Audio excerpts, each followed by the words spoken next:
15 अगस्त 1947 को जो देश को आज़ादी मिली, उस आज़ादी की नींव हमारे महान योद्धा हिंदू सम्राट महाराणा प्रताप ने रखी थी और उसी पर चलते हुए सुभाष चंद्र बोस, शहीद भगत सिंह और शहीद आजम और सभी ने बड़ा योगदान किया, जिसकी वजह से हमारे को आज़ादी मिली। और उस आज़ादी का जो सारा पटाक्षेप किया था, शुरुआत की थी, वो महाराणा प्रताप ने की थी।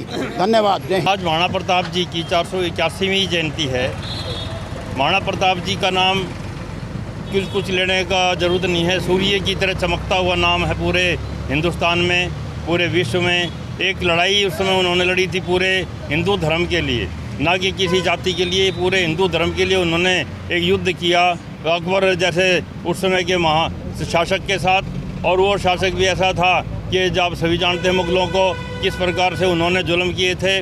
और महाराणा प्रताप ने जीवन पर्यंत जी घास की रोटी खानी पड़ी और जी जंगलों में रहना पड़ा। गुरिल्ला युद्ध की नीति से उन्होंने हल्दी घाटी का युद्ध किया और उसमें विजय प्राप्त की। और उसके बाद दूर से युद्ध भी कई करते रहे। और उसके बाद महाराणा प्रताप जी को कई साल, 7-8 साल, 10 साल जीवन ऐसा भी मिला कि उन्होंने मेवाड़ के लिए, उसके बढ़ाने के लिए बहुत कार्य किए, बहुत इमारतें बनाई। आज महाराणा प्रताप की जन्म जयंती हम पूरे देश के अंदर मना रहे हैं।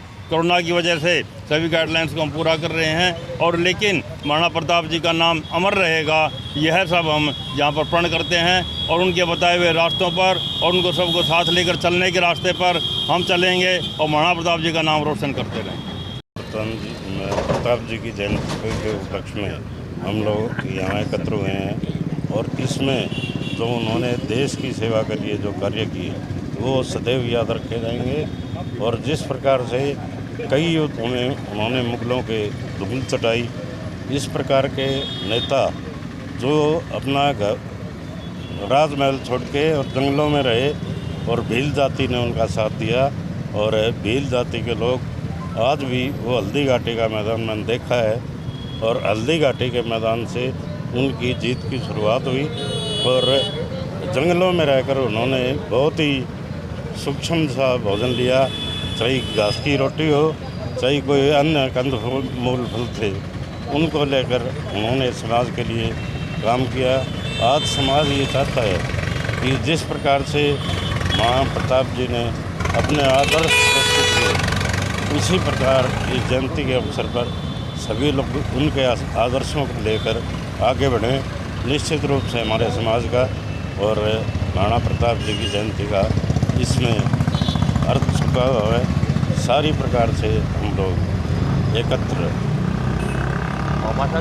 पूत प्रतिनिधि सभा के माध्यम से महाराणा प्रताप चौक पर महाराणा प्रताप जयंती बड़ी धूमधाम से मनाई गई। इसमें मुख्य रूप से जो बात है वो ये है कि आज यहाँ पर सैनिटाइज़र और मास्क भी बांटे गए। मैं ये कहना चाहता हूँ कि महाराणा प्रताप ने राष्ट्र के हित में जो संघर्ष किया उसको आज जन जन भुला नहीं सकता। आज के दिन को हम सही मायने में पूछो तो एक दिवाली और होली के पर्व की तरह आज का दिन मनाया जाना चाहिए, क्योंकि अगर किसी की वजह से वो पूरा राष्ट्र, पूरा भारतवर्ष, अब मैं तो कहता हूँ कि कभी गुलाम हुआ ही नहीं।